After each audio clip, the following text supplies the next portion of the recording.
So for every birthday of mine, I ask for the same kind of thing, strawberry cake. And since I like to eat strawberry cake, I like strawberry icing. I pretty much like strawberry everything. So I wanted to show you guys how to make a strawberry cake with strawberry icing. So for our cake, we have Pillsbury Moist Supreme strawberry cake, of course. And in this video, you will need 1 cup of water, a half a cup of oil, and then 3 eggs. So you'll also need a large mixing bowl, a cake pan, and then, of course, some pan oil, a mixer. You could also use a whisk, but I take the lazy way and I'm going to use a mixer, and then a measuring cup. Of course, if you have kids, you're going to need sprinkles. So for the cake, you want to pour the pack of flour into your mixing bowl, and then you're going to add your 3 eggs. I choose farm fresh eggs, and then your cup of water and a half a cup of oil. You're going to mix those for 2 minutes, and if you're doing it with a mixer, you're going to do it on medium for 2 minutes. For best results, I've always heard that you want to follow the time exactly. Then, once you get it all mixed up, you're going to try and spread it in your pan.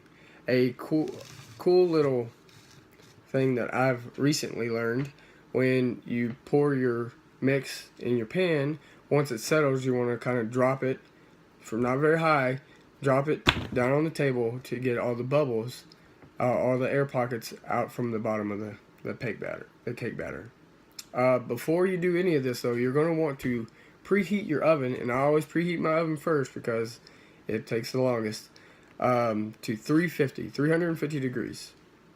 Now, depending on the size of your pan, the box will tell you what time limit your cake is going to bake. For mine's a 9-inch pan, so for 9-inch pan, it's 29 minutes to 33 minutes. Of course, to check your to see if your cake is done in the oven, you can take a toothpick, stick it in the middle, and if you pull your toothpick out, it's clean, no cake comes on it, your cake's done. Then, once your cake is done, you pull it out of the oven, let it set for 10 to 15 minutes to cool before taking it out of the pan. Then, once it's cool enough to take out of the pan, you set the cake out and let it cool completely before you start icing it.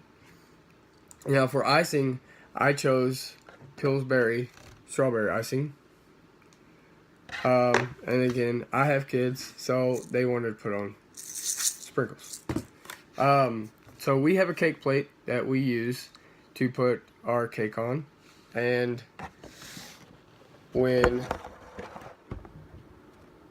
the cake is cooled, and then of course my wife helps me spread the icing on, then we put the cake on that plate. That way we can set it on the table. It's doesn't take up too much room, or we can set it on the counter. And then my kids will sprinkle the sprinkles on. I can show you that now. And this is our final product, the cake. Now, like I said, my cake took 29 minutes. Of course, the recommended for this size was 29 to 33. And that was with 2 minutes of mixing the batter, and then 10 to 15 minutes letting it cool in the pan, and then about 5 more minutes for it to cool completely before we put the icing on. So totally, this probably took around 45 minutes to complete. And then, of course, after that, you have some supper or your lunch, and then you can have some delicious cake.